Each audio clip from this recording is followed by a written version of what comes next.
인사 시간도 맞습니다. 여러분의 시간을 낭비해드릴 느리지만 쿨한 과학 랩미팅입니다. 반갑습니다, 교수님들. 반갑습니다. 오늘 정말 대단하신 분 모셨습니다. 정말 이분은 우리나라 최고의 물리학자가 한 100분 정도 계신데 최고의 물리학자 100분 중에 한 분입니다.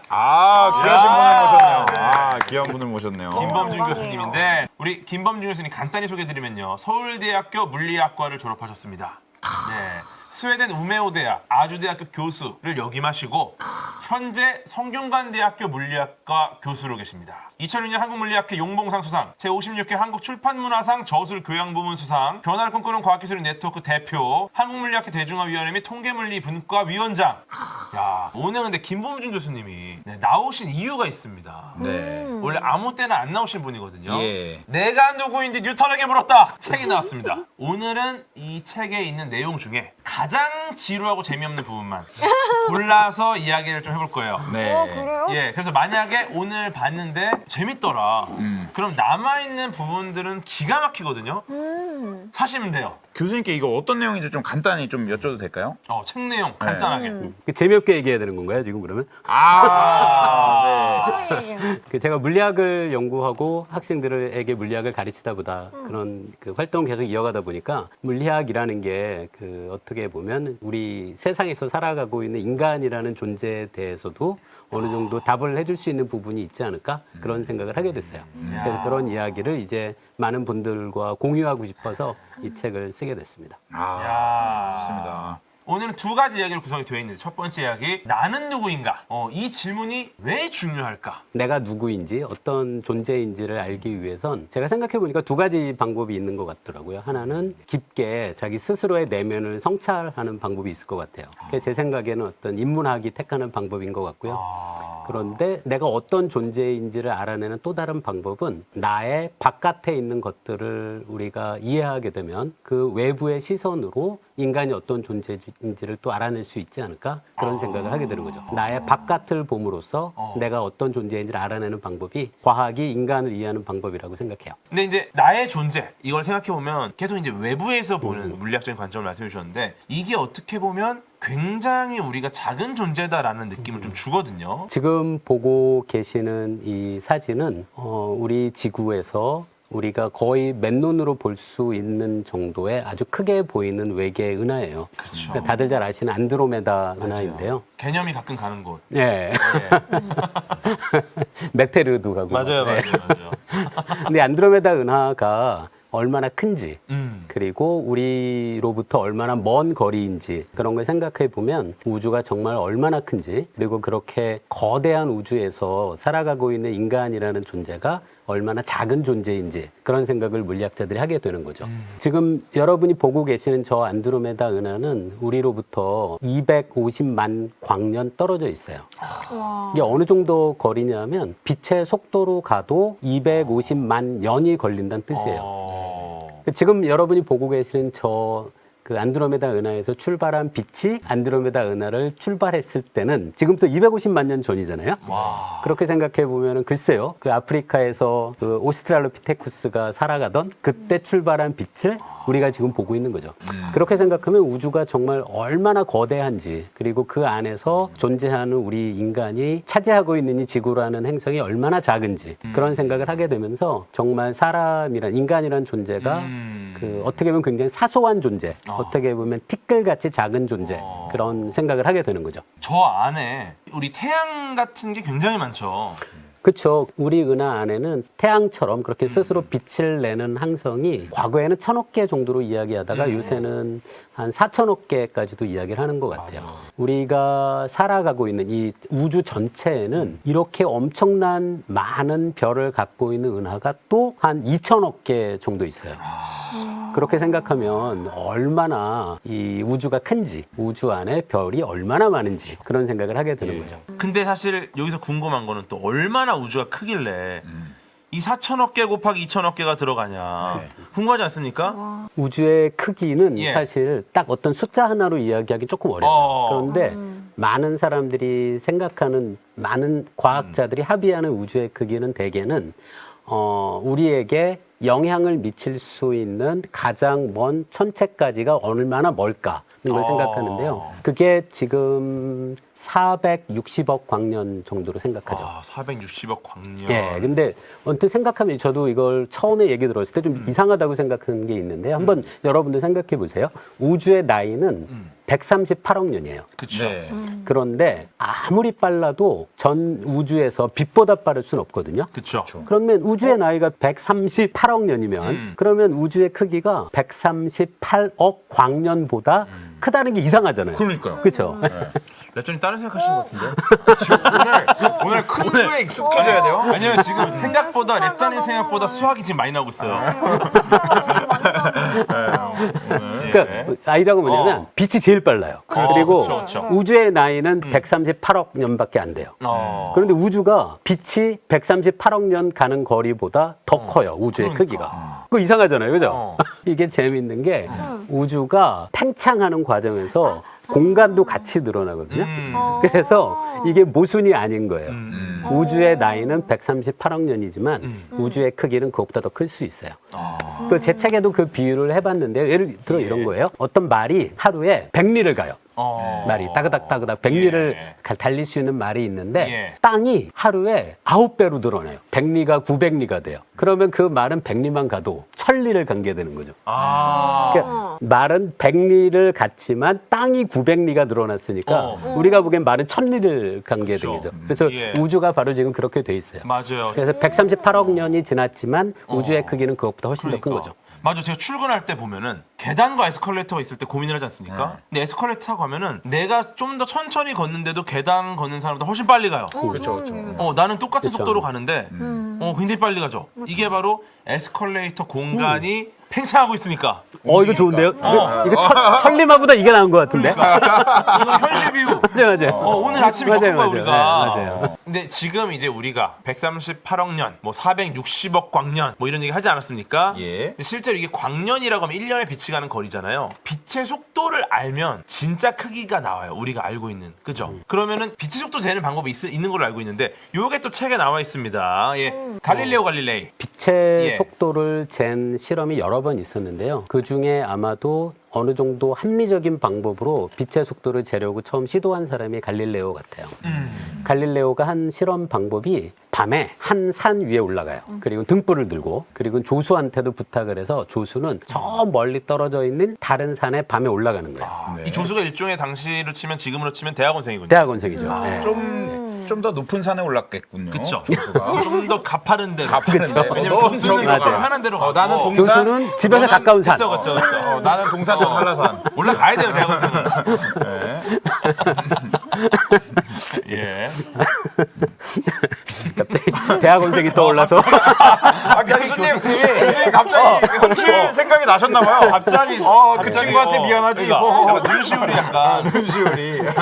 이렇게 그래서 어떤 실험을 하는 거냐면 갈릴레오가 자기 손에 들고 있는 등불에 빛을 가리는 칸막이를 네. 열었다가 닫아요. 음. 그럼 멀리 떨어진 조수가 보면 깜빡했다라는 걸 알게 될 거예요. 그렇죠. 그럼 조수가 또 그걸 보자마자 재빨리 열었다가 또 닫아요. 그럼 갈릴레오가 그 모습을 멀리서 또 보잖아요. 네. 그러면 어떤 실험이냐면 갈릴레오가 자기가 열었다 닫았다. 그 다음에 조수가 대학원생이. 가파른 산에 올라간 조수가. 가파른 산에 올라간 대학원생이 목숨 걸고 올라간 열었다 대학원생이. 닫았다 예. 하는 걸 자기가 언제 볼지 그 시간을 재는 거예요. 이 설계 자체 굉장히 논리적입니다. 네, 그런데 시간을 재는 거구나. 근데 저도 그 얘기 듣고 잠깐만. 근데 이게 빛은 꽤 빠른데 이걸 우리가 인식하고 근육을 움직여서 열고 닫는 시간 이 훨씬 더 길면 이 방법으로는 빛의 속도 사실 재기가 어렵잖아요. 그렇죠. 갈릴레오도 그 생각을 했어요. 그래서 어떻게 아이디어가 뭐냐면 대학원생이 더 있어야 돼. 랩실에 사람이 더 네. 있어야 돼요. 그래서 조수를 가까운 산에도 보내고 먼 산에도 보내는 거예요. 이제 석사 박사 갈리죠. 근데 거리가 달라지면 빛이 갔다가 오는 시간은 달라져요. 하지만 열고 닫는 시간은 거리랑 상관이 없죠. 그래서 대학원생 여럿을 여러 산에 보낸 다음에 예. 이 실험을 반복해서 이 시간은 뺀 거예요. 자기가 열고 닫는 시간. 그건 다 고정을 해준 똑같으니까. 거구나. 그렇게 해서 쟀는데 갈릴레오의 과거의 이 실험 결과로 갈릴레오가 밝힌 것은 이 방법으론 측정할 수 없을 정도로 빛이 빠르다라는 사실 지금 과학자 눈으로 보기에는 아주 타당한 답을 내요. 산에 올라간 대학원생을 질책할 수 있거든 사실. 임마 네가 빨리 다녀. 야 빨리 다녀지 마 이걸. 너네 이거 딱 군무처럼 딱 해야 돼요. 야 이거 하나 못 맞추냐? 근데 그게 아니라 이 실험으론 잴 수 없을 만큼 빠르다라는 맞아요. 결론을 냈다라는 건 정말 대단한 과학자입니다. 갈릴레오가. 정말 대단한 정말 사람이에요. 멋있어. 야, 대단합니다. 예. 그러면 이제 우리 우주, 우리 은하, 우리가 살아온 기간이 얼마나 되고 앞으로 우리가 살아갈 수 있는 기간이 얼마나 될까? 좀 궁금하지 않습니까? 궁금합니다. 인간에게 남아있는 시간을 물으신 건지 아니면 우주에게 남아있는 시간을 물으신 건지에 따라 답이 다를 수 있는데요. 인간에게 남아있는 시간은 아마도 태양이 시간이 더 지나면 이제 내부에서 핵융합이 멈추고 그러면서 태양이 적색거성이 돼서 이렇게 커지거든요. 그렇죠. 그럼 지구도 태양 안에 들어갈 정도가 될 거예요. 그때가 되면 당연히 지구는 이제 존재할 수 없죠. 맞아요. 그렇게 따지면 그건 앞으로도 제가 숫자를 정확히 기억은 못하는데 한 몇십억 년 정도. 예. 그래서 네. 지구에 그 남아있는 그 시간은 그 정도인데 우주가 시간이 얼마나 남았을까라는 우주. 거는 사실은 지금 과학자들이 답을 알고 있지 못해요. 이 지금 우주에 대한 얘기를 계속 하고 있는데 우주를 탐구하는 과정에서 과학자들에게 어려운 점이 많지 않습니까? 특히나 이 물리학자의 입장에서 이 물리학적으로 우주를 접근했을 때 뭐 어려운 점이나 한계점 같은 게 뭐가 있을까요? 그 우주 전체를 이해하는 그런 방법은 사실 실험이 불가능하잖아요. 우주 전체를 갖고 실험을 할 수는 없죠. 대학원생 안드로메다 보낼 순 없잖아요. 그러니까. 그러니까 우주를 갖고 실험을 하려면 우주 바깥에 가야 되잖아요. 우주 바깥에는 아무것도 없으니까. 예. 우주 전체는 실험이 불가능하다는 면에서는 우주를 이해하는데 근원적인 어려움이 있죠. 크기도 그렇고 시간도 그렇고요. 근데 물론 우주를 이해하는 방법이 꼭 우주 바깥에 가서 하면 물론 도움이 되죠. 근데 꼭 그런 방법만 있는 건 아니니까요. 물리학자들은 그래서 아마 우주를 이해하는 실험이랑 어떤 이론 연구 그런 것들이 천문학과 물리학의 차이는 있을 것 같아요. 천문학은 본질적으로 실험이 불가능한 학문이라는 게 맞을 것 같고요. 그래서 천문학에서는 실험이 아니라 아마 관측이라고 해야 되겠죠. 예. 근데 물리학은 우주 전체를 그렇게 이해하기보다는 우주의 작동 방식을 이제 이해하는 방식 자체를 이해하는 연구를 한다는 면에서 예. 천문학과 물리학의 차이는 있죠. 어쨌든 우주는 바깥에서 보는 것은 불가능하다는 이유로 안에서 바라볼 수밖에 없기 때문에 어쩔 수 없는 한계가 있는 것 같아요. 재밌는 거는 지금 밖에서 우주 밖에서 보는 것도 대학원생은 가능하다 이런 지금 채팅이 올라왔거든요. 블랙홀에 던져보자라는 얘기가 나왔어요. 네. 스파게티 효과를 직접. 네. 그리고 보낼 수만 있으면 보내겠다는 소리 아니냐 이거는. 그래서 정말 지금 이 말씀하신 이 내용은 우리는 우주 밖에서 우주를 볼 수 없기 때문에 어렵다는 거죠. 하지만 우리는 우주 안에서 이걸 해내고 있지 않습니까? 인간의 역사가 우주의 역사의 한 부분이 되는 거고 그 안에서 전체를 통일된 관점으로 넓은 시야에서 보는 학문적인 움직임이 있습니다. 이거에 대한 교수님께서 해주실 말씀들이 많이 있을 것 같은데 바로 빅히스토리입니다. 그러니까 빅뱅으로부터 출발해서 어떻게 우주의 물질들이 생성됐고 그 안에서 지구가 어떻게 형성돼서 생명이 어떻게 탄생했고 진화를 통해서 인간이 어떻게 등장하게 됐고 인간이 어떻게 역사를 이루고 사회를 구성했는지 그런 것들을 이제 한 커다란 안목에서 이걸 통시적으로 보려고 하는 시도가 빅히스토리의 관점이죠. 사실은 과거에는 우리가 이해할 수 없는 영역들을 철학적으로 접근을 많이 했어요. 철학이라는 학문이 과거에는 과학과 구분이 안 됐었잖아요. 철학자이자 수학자이자 물리학자이자 이런 과학자들이 많으니까 과거에. 근데 지금은 철학보다는 조금 과학적인 방법으로 접근하고 있다. 이런 측면에서 철학과 과학의 현재 차이는 어떤 게 있을까요? 철학과 과학, 그 인문학과 과학 예. 그 둘은 저는 많이 다른 부분은 있지만 인간을 이해하겠다는 면에서는 같은 목적을 갖고 있는 것 같아요. 근데 물론 이제 택하는 방법은 많이 다를 수 있는 거죠. 아직 과학의 영역에 포섭되지 않은 질문은 이제 철학의 질문이 되는 걸 거고요. 그래서 결국 철학과 과학의 경계가 이동하는 거지 과학이 철학의 영역을 침범하거나 철학이 과학의 영역을 침범하는지는 잘 모르겠어요. 하지만 이거는 분명히 맞죠. 과거에 철학자들의 관심이었던 질문이 지금은 많은 부분이 과학의 질문이 됐고 하지만 이제 그렇다면 철학은 또 다른 질문을 하고 있겠죠. 과거에 철학의 영역에 있던 질문들 중에 과학으로 답변이 된 질문들이 어떤 것들이 있을까요? 궁금하다. 그 시간이란 무엇일까, 공간이란 무엇일까 이런 거는 과거에는 이게 칸트의 그 순수 이성 비판만 해서도 맞아요. 이 시간과 공간이라는 게 완전히 철학적인 질문이었거든요. 근데 이제는 오히려 시간과 공간의 의미가 어떤 건지는 저는 요즘은 물리학이 답할 수 있는 게 맞아요. 철학이 답할 수 있는 것보다 더 완전 많죠. 맞는 말씀 같습니다. 그러니까. 지금 말씀해 주시는 걸 듣다 보니까 역시 위대하다 이 세상은 그런 느낌이 들고요. 그러다 보니까 결국은 우리가 이런 논의를 할 수 있는 이유가 과거에는 철학의 눈으로 보던 이 세상을 과학의 눈으로 보기 시작을 한 거예요. 굉장히 유명한 그림이죠. 과학자의 눈으로 본 세상. 이거 냅장님 어떻게 보세요? 이쁜 그림인데요? 자세히 보이세요? 안에 막 뭐가 있어요. 뭐가 있어? 뭐야? 수식들인가요? 수식인가요, 네. 정말? 세상에 있는 모든 현상들을 저렇게 이 과학의 눈으로 보면 저기 수식으로 보인다. 이런 약간 재미있는데 언제 가장 이 세상이 아름답게 보이십니까? 세상이 아름답게 보일 때요. 그 많은 분들이 오해를 하시는 것 같아요. 과학자들도 여러분이 세상을 볼 때 느끼는 어떤 아름다움, 감동 그런 것을 똑같이 느낍니다. 그런데 제가 갖고 있는 생각은 과학자는 똑같은 것을 볼 때 다른 아름다움도 함께 느낀다고 생각해요. 저 이거 그런 엄청 면에서는 공감해요. 과학이라는 어떤 사고 방식을 여러분이 이제 습득하게 되면 그 전에 느꼈던 아름다움도 똑같이 느끼면서 거기에 덧붙여서 또 다른 그런 아름다움을 함께 느끼는 거지. 과학의 눈으로 본다고 해서 갑자기 어느 날 무지개가 색깔을 잃어버리고 무지개가 저렇게 방정식으로 보이고 그런 일은 없어요. 그런 일 없어요. 네. 그렇죠. 우리가 선글라스를 산다고 해도 평생 끼고 다니는 게 아니에요. 필요할 때 쓰는 겁니다. 맞습니다. 예. 과학의 눈이라는 건 이 선글라스인 거지 눈알을 바꾸는 게 아니라는 거죠. 그죠? 김범용 교수님께서 말씀하신 것처럼 우리는 우주의 티끌 같은 존재다. 그렇죠? 하지만 우리가 티끌이라는 거를 스스로 알아낸 독특한 티끌입니다. 우리가. 이 글귀가 책 안에 있었어요. 저는 굉장히 감동받았어요. 진짜 인간만이 그런 티끌이잖아요. 그러니까. 그쵸. 너무 그런 생각하면은 정말 저도 가끔 지금도 짜릿짜릿해요. 우리가 이 티끌 같은 정말 어떻게 보면 정말 허접한 이성만을 갖고 이렇게 짧은 인간의 역사에서 티끌이라는 걸 알아낸 티끌이에요. 진짜 너무 채팅이 웃기죠. 너무 웃겨가지고. 왜요? 아니 이거 나는 탈모다. 근데 나는 내 머리가 한 줌이라는 걸 스스로 알아낸 독특한 탈모다.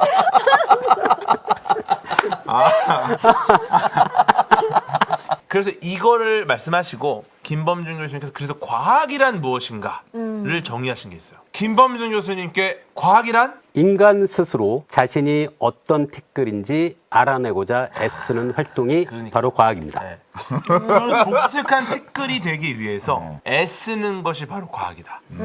야, 멋지지 않습니까? 좋습니다. 여기까지 가고 그러면 이제 다시 우리 독특한 티끌, 우리 자신을 좀 알아보는 시간을 가져보도록 하겠습니다. 우리 자신에 대한 이야기. 태양 둥굽니다. 지구 둥굽니다. 달도 둥굽니다. 하지만 인간은 왜 둥글지 않는가? 이상하지 않습니까? 굉장히 당연한 이야기예요. 근데 이 당연한 거에 대한 궁금증을 갖는 게 바로 물리학입니다. 왜 둥글지 않을까요? 사실 우주에도 둥글지 않은 것이 많이 있어요. 네. 지금 여러분이 보고 계시는 화면에도 보시면 왼쪽에 있는 위성 같아 보이는 작은 천체는 둥글지 않잖아요. 우리도 둥글지 않고요. 맞아요. 그렇게 생각해 보시면 한번 여러분도 생각해 보세요. 우주에 있는 것 중에 큰 거는 다 둥그래요. 물론 은하같이 이렇게 밀도가 이렇게 듬성듬성한 거 말고 빡빡하게 뭉쳐 있는 균일한 밀도를 갖고 있는 천체 중에 둥글지 않은 것은 하나도 없죠. 그 이유는 간단해요. 커서 그렇습니다. 커서. 큰 거는 둥글다는 거예요, 우주에서. 그러네.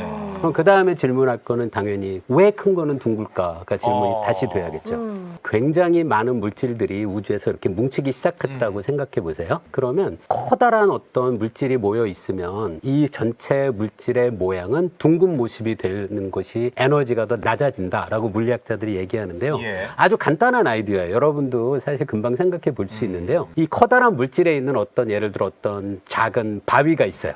이 바위들은 중력 때문에 서로 잡아당기잖아요. 어. 그 여러분이 어떤 위성 표면에 있는 바위라고 생각해 보세요. 그럼 여러분이 어디 있어야 여러분은 행복하세요? 주변에 다른 바위가 다 여러분을 끌어당겨요. 그럼 여러분은 이 위성의 안에 있으면 행복하죠. 왜냐하면 주변에 다 옆에 있는 친구들이 다 끌어당겨 주니까. 바깥에 있으면 어떻게 돼요? 바깥으로 끌어당기는 친구는 없는데 안에서 잡아당기는 애들밖에 없잖아요.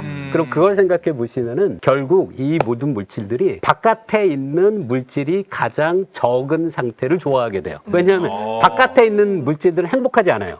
안에 있으면 행복해요. 그리고 다 행복하고 싶어요. 그럼 다 안으로 들어가고 싶어 할 거예요. 그럼 결국 바깥에 있어서 행복하지 않은 물질들의 숫자가 적으면 되죠. 제가 행복이라고 비유를 말씀드렸지만 사실은 이거는 행복이라기보다는 물리학자들은 에너지라고 생각해요. 그러니까 포텐셜 에너지라고 생각하는 거죠. 그렇군요. 그래서 네. 우주에서 많은 물질이 모여 있으면 가장 중요한 건 중력이 돼요. 서로 잡아끄는 힘. 중력에 의한 에너지가 가장 낮은 상태를 생각하면 이건 둥근 모습일 수밖에 없는 거죠. 근데 우리처럼 사람처럼 작은 물체들은 중력이 그렇게 크지 않거든요. 우리 몸 워낙 작으니까. 예. 그래서 방금 말씀드린 것처럼 이 팔에 붙어 있는 뭐가 있다고 하더라도 얘가 굳이 제 몸통 안으로 들어가고 싶어 할 이유가 없어요. 왜? 작으니까. 중력이 작으니까. 그래서 우주에서 큰 것들은 다 둥글고 작은 것들은 둥글지 않아도 돼요. 그렇군요. 예. 그러면 정말 우리가 둥글지 않기 때문에 정말 또 티클이라는 게 또 인증되는 거네. 그렇죠. 그렇죠. 네. 우리가 작다는 걸 이미 인증을 하는 거예요, 여기서. 네, 또 예. 그 재밌는 게 그리고 또 이 인문학 속에서 재밌는 현상들을 많이 발견할 수 있는데요. 네, 생택쥐베리님의 어린 왕자라는 책입니다. 책의 표지죠. 여기에도 굉장히 많은 비과학이 숨어져 있다. 이런 게 또 있습니다. 어떻게 보십니까? 비과학적인 그림이라고 제가 비판한 건 전혀 아니니까 오해는 하지 마시고요. 이 그림을 보면서 이제 생각을 해보게 된 거죠. 먼저 여러분도 지금 답을 금방 하실 수 있는 게 있어요. 먼저 이 행성을 크기를 보시면 어린 왕자 키가 기껏해야 뭐 1점 몇 미터일 거 아니에요? 그럼 행성의 크기가 반지름이 몇 미터 돼 보이지 않아요. 그렇죠? 작은 행성인 거죠. 그럼 여러분들 금방 이상하다는 걸 하나 금방 찾으실 수 있는 예, 거죠. 예, 예. 이렇게 작은 행성이 저렇게 동그랄 수가 있을까? 저렇게 동그랗게 처음에 누가 잘 빚어놨다면 저 모양을 유지하겠지만 우주 공간에서 물질이 뭉쳐서 자연스럽게 행성의 형태를 가졌다면 저렇게 동그란 모양일 수는 없죠. 그렇죠. 선글라스 발동이라는 채팅이 이런 것도 또 유명한 게 있습니다. 어린 왕자의 과학적 해석이라고. 어린 왕자가 코끼리를 삼킨 보아뱀 그림이야. 이러니까 여우가 말하는 거죠. 아니야. 저것은 정규 분포표라고 해. 즉 여우는 이과였다. 저 이런 얘기 또 있어요. 정기분포 아닌데요? 좀 다르죠, 모양이. 예. 모양이 다른데 네, 이거 정규 분포 아닙니다. 모양 좀 달라요. 예, 이런 이야기 있습니다. 모두 동의하지 않는 겁니다. 여우, 유아롱. 이렇게 물리학은 엄밀하다. 굉장한 명작 동화 걸리버 여행기 속에서도 바뀐 부분이 꽤 있다. 예, 어떻습니까? 그 걸리버 여행기 지금 여러분 그림을 보시면 이게 아마 걸리버가 소인국의 모습 같아요. 그렇죠? 네. 그리고 그 작은 사람들의 모습도 옆에 이렇게 보이는데요. 예. 작은 사람 한 사람을 걸리버의 키처럼 확대했다라고 생각해 보시면 소인들도 걸리버랑 체형이 똑같아요. 그렇죠. 말도 맞아요. 조금 크기만 작을 뿐이지 가로, 세로, 높이 3차원의 세 방향을 따라서 똑같이 확대하면 우리가 알고 있는 말하고 똑같은 모습인 거죠. 비율이 비슷해요. 예. 우리가 아는 말이랑. 근데 사실 저거는 불가능하다는 거죠. 그렇군요. 그 여러 가지 이유를 생각할 수 있는데요. 먼저 만약에 사람의 키가 10배가 됐다라고 생각해 보면 그 사람의 몸무게는 1000배가 늘어나야 돼요. 몸무게는 부피에 비례하고 예. 부피는 길이의 3승에 비례하잖아요. 그렇다 보니까 그 상황에서 생길 수 있는 여러 가지 문제가 있습니다. 예를 들어 저렇게 10배가 키가 큰 사람의 피부의 표면적은 100배밖에 늘어나지 못하죠. 그런데 몸무게는 1000배가 늘어났는데 피부의 표면적은 100배밖에 늘어나지 않았다면 어떤 문제가 있냐 하면 이 사람이 더워요. 우리가 외부로 열을 방출하는 것은 피부를 통해서 주로 하잖아요. 예. 근데 1000배가 늘어난 몸은 1000배 더 많은 열을 발생시킬 텐데 피부의 면적은 100배밖에 늘지 않았다면 저 사람은 덥죠. 그럼 여러 가지 이유로 저 모습은 사실은 과학적이지 않은 거죠. 예. 생택쥐베리. 야, 스위프트 너도 맡고 있구나. 근데 지금 이게 듣다 보니까 이 표지에 있는 그림 이것은 과연 팩트인가? 예. 궁금해요. 지금 사람이 커진 겁니까? 사과가 커진 겁니까? 사람이 작아진 겁니까? 사과가 아닙니다. 사과가 아니다. 그렇죠. 사과가 아니다. 사과가 아니다. 네. 물리학이 모든 것을 설명할 수는 없지만 물리학은 적어도 굉장히 많은 것을 설명할 수 있습니다. 그리고 이 모든 걸 해내는 것이 고작 티끌에 불과한 먼지에 불과한 우리들이다. 네, 이 말씀을 전해드리면서 내가 누구인지 뉴턴에게 물었다. 과연 나는 누구인가?에 대한 답변을 이 정도로 마치도록 하겠습니다. 예, 인사 시간도 맞습니다. 여러분의 시간을 낭비해드릴 느리지만 쿨한 과학 랩미팅이었습니다. 감사합니다, 교수님들. 게임새입니다. 감사합니다. 네, 안녕.